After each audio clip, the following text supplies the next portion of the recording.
réaction. Et pour commenter et analyser cet appel lancé par le RN en France à des élections législatives l'an prochain, nous sommes en direct de Paris avec le directeur de l'Institut méditerranéen de droit et de géopolitique, Jean-François Pauly. Bonjour à vous, bienvenue. Bonjour.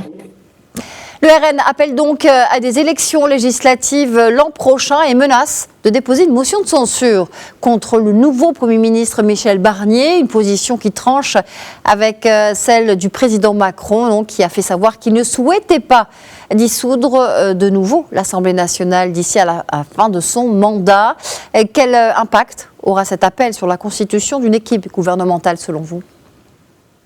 Alors c'est difficile à évaluer pour l'instant, dans la mesure où le Rassemblement national a 143 sièges à l'Assemblée nationale, que la majorité est de 289 sièges, et donc la force d'opposition du Rassemblement national est somme toute limitée face à Ensemble, qui est le parti gouvernemental qui a 163 sièges, et le Nouveau Front populaire qui a 180 sièges, et on peut imaginer que même si le Rassemblement national dépose une motion de censure, va-t-il être suivi?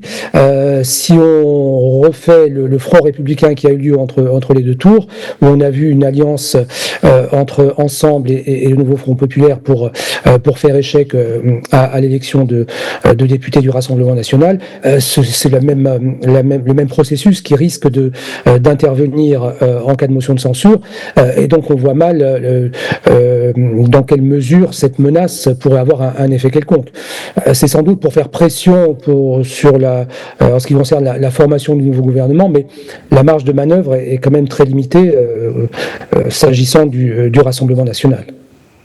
Une marge de manœuvre limitée, toutefois, en dépit des équilibres politiques, vous venez d'en parler à l'Assemblée, le Nouveau Front populaire est lui majoritaire au sein de la plus haute instance exécutive de l'Assemblée. Toutefois, il est confronté au défi de maintenir son unité. Comment se profile l'avenir politique de cette alliance ?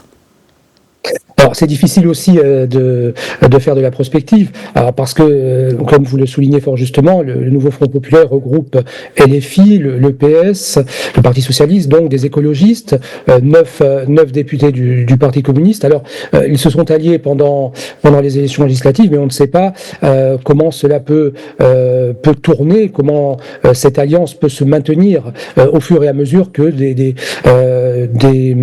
lois devront être proposées au Parlement, et comment chacun de ces partis va se positionner par rapport aux différents textes que l'Assemblée aura à débattre. Donc c'est très compliqué, parce que il n'y a pas un accord systématique sur l'ensemble des points qui pourraient faire l'objet de débats devant l'Assemblée, et donc cette alliance peut éclater à tout moment, ou elle peut être présente et faire face sur des points extrêmement pointu, et ce sera toute la difficulté et tout le jeu du nouveau Premier ministre de trouver des textes qui peuvent permettre de rassembler une majorité en rassemblant des membres du Nouveau Front populaire avec des députés d'ensemble qui pourraient permettre d'avoir une majorité.